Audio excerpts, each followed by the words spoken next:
Hey guys, just wanted to shoot a quick update video to show you what's going on in the shop, show you what the next project is, some of the new equipment, and yeah, just kind of give you an update. So I got what I consider to be the last major piece of equipment that I need in terms of woodworking. I'm definitely going to get more pieces of equipment, but this was one thing that I was missing. This is a Powermatic 100 1970 12-inch planer. This is actually the third machine that I bought from Tried and True Tools in Fridley, Minnesota. So if anybody's in the Minnesota area or Twin Cities area, Tried and True Tools has a lot of used machinery. They're also a Shop Fox dealer. I think I've talked about them once before in the videos, but I'm pretty happy with purchasing things from there. It lets me avoid Craigslist, and they do a little bit better job of checking out their tools, I think, in terms of what they put on the floor, and that's been my experience anyway. I've been happy with my planer. I need to adjust it, but it's nothing extraordinary. It just needs the outfeed table adjusted. This will need some adjustment as well.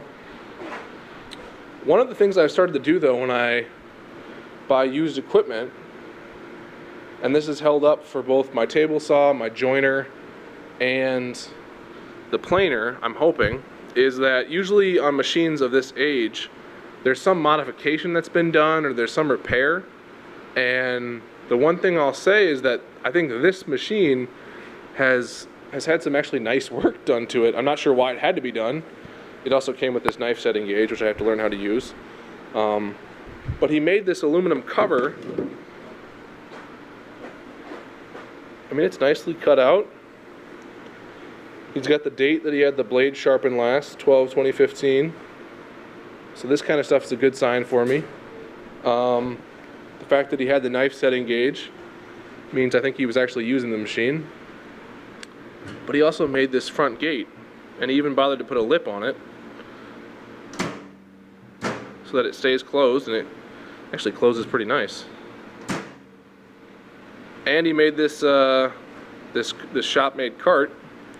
So, who knows, maybe the guy who owned this machine didn't do this work, but to me, I think if somebody modified something like this, because either A, when they got it, it was messed up, or something broke and they were able to fix it, I think that's a good sign for buying used equipment. So, as I buy more used equipment, I kind of continue to look for this kind of stuff.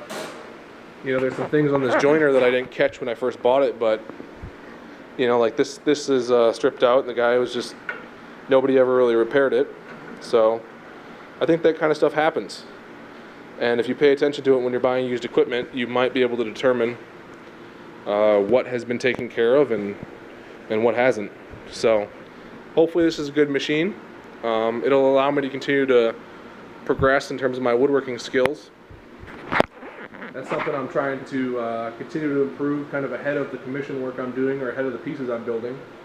Right now, I would say I build within a pretty defined niche. I don't want to think of myself as a woodworker. I kind of think of myself as a table maker, more than anything else, because I essentially make tables with steel bases and hardwood tops, whether it's live edge or a glued up panel. That's pretty much what I do right now. And I think if I continue to evolve my woodworking skills as I get ideas for additional pieces, or if I have different commissions coming in, it's just more options in terms of what I can build and what tools I'm comfortable with. So, along with that, I've been trying to spend some more time on my bandsaw. I actually used the bandsaw to trim this live edge table that I'm working on. This is going to be a wedding present. But I didn't have a jigsaw blade large enough to put this swooping cut into the side of the slab, because it had two pieces of the crotch coming off the table, but this one had dipped very badly. So right after this line here, it dove about 1/4 of an inch, and I wasn't gonna take 1/4 inch off to flatten it, and I didn't want it to be that big of a dip. And the dimensions for the kitchen table made more sense. It's likely going to be a pedestal style table. So these dimensions made more sense in terms of seating 4 people. So I was able to do this cut on the bandsaw, and I did, what did I do? 1, 2, 3. I think I did 4 or 5 different cuts, and on one of the cuts, it's a pretty heavy slab to be lifting up and cutting on the bandsaw, but what actually ended up happening, before I touch the blade, let me unplug this. What ended up happening was on one of the cuts, this fence wasn't involved in this, but I actually twisted the blade a little bit, and I caught one of these guides, and I think it was this one.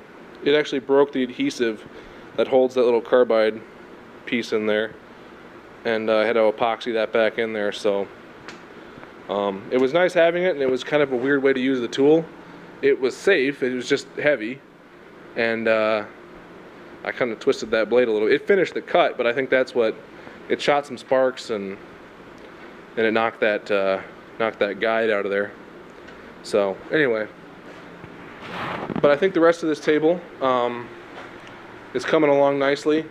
This white layout was where I was going to do a different base style, but I think it's overly complex, so I'm going to go back to a pedestal style. You can see the epoxy fill in here, if you can kind of envision that a little bit. And then one of the things I do, this probably doesn't come across in the video, but when I finish working on a piece, if I know exactly what the next step is going to be, and I'm still sanding or planing, I'll literally write the instructions to myself on the table. So you probably can't read this, but it says sharpen smoothing plane and do another pass, or plane again. So that way when I come out here next time to work, I don't have to think about it. I know exactly what I'm doing. I don't have to remember where I was at. And that's actually helped me. It's helped me quite a bit. There's been a couple of times where I've done things out of order, and it's never a huge deal, but it can kind of set you back a little bit in terms of your efficiency. So, shop's a big mess. I gotta clean it tomorrow, but I think for the most part, a couple other things. I'm gonna take a crack at cutting these up on the bandsaw. I've never resawed anything, but we'll give that a shot. The first pass didn't go so well. And then when we were helping clean out my wife's grandpa's shop, I got a couple of interesting things. I got this this vise, which I have to mount up, and he was actually drying some walnut and red oak in his attic, and I had no idea. We actually almost left without looking up there. And I think this, hopefully this walnut will turn into something for our house. I think this is actually from my wife's grandparents' property, so it'd be kind of cool to make something out of that walnut and oak, and kind of keep it in our house versus using it for a commission or something. But it was kind of cool. You know, we literally almost left, and we just popped up in the attic just to check, and there was a whole pile of walnuts, so that was kind of cool. So anyway, that's the major updates. That's what's going on. I haven't filmed any of this walnut table yet, but I think I'll pick up the project from here and try and film the rest. But thanks for watching.